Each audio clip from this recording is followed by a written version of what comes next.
Morning. Jeff from RV Diagnostics, January the 8th, I believe, 2026. We're back on this hydraulic panel that we're building. So I'm going to just show you right here. Remember I said I'm going to make a bunch of little quick videos.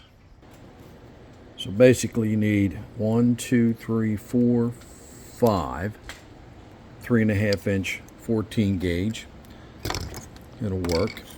16 could work too, because it ain't going to handle a lot of amperage. You need one of those, and then you need the 10 gauge, because you're going to put 2 wires into the crimp. Right? See, 2 wires. And then this one, we have the special type of connectors where you can put a piggyback on. They're real nice. So that'll go, one will go there, 2, 3, 4 to the power.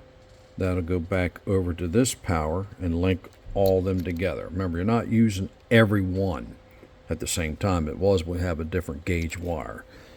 So it's just a power lead. So that'll go there. That'll hook onto there. And I'll put it on pause and I'll put it together for you. Okay, so we're back.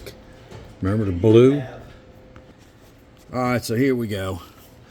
We got the leads, power. Remember, you took the blue 14. You did a number 10 because you're putting 2 wires together. So 1, 2, 3, 4. You see the yellow down there? It went to this switch right here.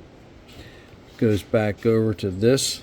That's these right here, the little piggybacks. And then this is the master power. So the power comes into here and feeds the bottom row, which is right. There's my pairs. The top are to be the pairs. Left or front, rears. Then the second set of switches right here will be driver's side, passenger side tilt. So you'll go like this, front up, rear up. Then you'll go from the front, tilt like this.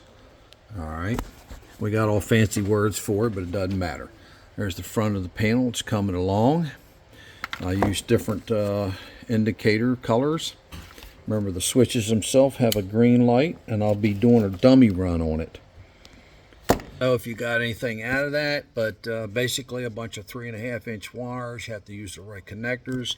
I even shrink it to give more reinforcement for the wires when they bounce down the road, called strain connection. And then there on the side, remember how we said it? There's ground that turns the light on. That's the ground for the light. Once you turn the power, the switch goes on, right? That power comes out, same power turns the light on, has a ground. This power right here, the middle one, goes to the loads. Just like there. See the one that's in the middle there? It ain't got a connector on it? Right there. That's going to go to the wire that goes to the solenoid. All right, thank you very much. Short video, right? All right, I don't know, this video 2, we're going to keep on going on. I'll make them short. I will have a master list.